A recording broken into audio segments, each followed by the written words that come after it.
સુરત શહેરના ઉધના વિસ્તારમાં એક એવી ઘટના બની છે કે જેને સમગ્ર વિસ્તારને હચમચાવી નાખ્યો છે।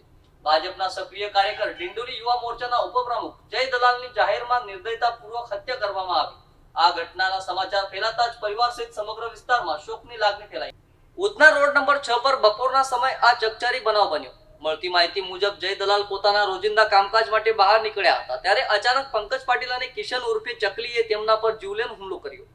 હુમલો એટલો અચાનક અને ભયાનક હતો કે આસપાસના લોકો કંઈ સમજે તે પહેલા જ જય દલાલ લોહી લુહાન હાલતમાં જમીન પર ઢળી પડ્યા હતા। ઘટનાને પગલે વિસ્તારમાં ભારે અફરાતફરી અને ભયનો માહોલ સર્જાયો હતો। સ્થાનિક લોકો અને પરિચિતોએ તાત્કાલિક તેમને સારવાર માટે નજીકની ખાનગી હોસ્પિટલમાં ખસેડ્યા હતા, પરંતુ ત્યાં હાજર તબીબોએ તપાસ બાદ તેમને મૃત જાહેર કરતા હોસ્પિટલ ખાતે પરિવારજનો પહોંચતા જ શોકનો માહોલ છવાઈ ગયો હતો અને તેમના વિલાપથી વાતાવરણ ગમગીન બની ગયું હતું। મૃતક જય દલાલ ભાજપના ધારાસભ્ય સંગીતા પાટીલ સાથે રહેતા જયશ્રી દલાલના પુત્ર હોવાનું સામે આવ્યું છે। તેઓ સામાજિક અને રાજકીય ક્ષેત્રમાં પણ સક્રિય માનવામાં આવતા હતા। તેમના અચાનક નિધનથી પરિવાર, મિત્રો તેમજ સ્થાનિક લોકોમાં શોકની લાગણી ફેલાઈ ગઈ છે। ઘટનાની જાણ થતાં જ પોલીસ તાત્કાલિક ઘટના સ્થળ પર પહોંચી હતી અને સમગ્ર મામલે તપાસ શરૂ કરી હતી। પોલીસે આરોપીઓને ઝડપી પાડવા માટે અલગ અલગ ટીમો બનાવી તપાસના ચક્રો ગતિમાન કર્યા છે। પ્રાથમિક તપાસમાં જૂની અદાવત કે અન્ય કોઈ કારણને લઈને હુમલો થયો હોવાની દિશામાં પણ તપાસ હાથ ધરવામાં આવી રહી છે।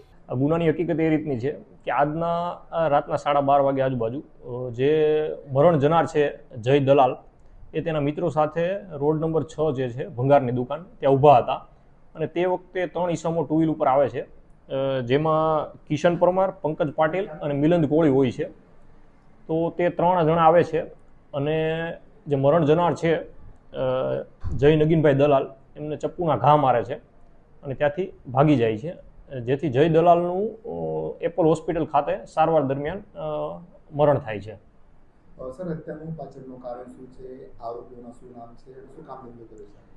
હત્યાનું મૂળ કારણ અત્યારે એવું પ્રાથમિક જણાઈ આવેલ છે કે અગાઉ 3 મહિના અગાઉ આરોપી અને મરણ જનાર વચ્ચે ઝઘડો થયેલો જે છે અને 3 જે આરોપીઓ જે છે તેમના નામ કિશન ઉર્ફે ચકલી, સોમાભાઈ પરમાર, પંકજ પાટીલ અને મિલિંદ કોળી છે। સર, કઈ અદાવત હતી કે આરોપીઓના પાસા બી કરવામાં આવ્યા હતા? એની કઈ અદાવત રાખીને હત્યા થઈ છે? તેમના પરિવારનો જે આરોપ માર્ચ મહિનામાં જે આરોપી છે કિશન ઉર્ફે ચકલી, સોમાભાઈ પરમાર એમની પાસા કરવામાં આવેલી હતી અને અગાઉ 3 મહિના પહેલા ઝઘડો થયેલો હતો આરોપી અને મરણ જનાર વચ્ચે। આરોપીઓનો ગુનાહિત ઇતિહાસ શું છે અને મરણ જનાર એ આ અંગે અત્યારે તપાસ ચાલુ છે। કોઈને અટકાયત છે? આરોપીઓને પકડવા માટેની તજવીજ ચાલુ છે।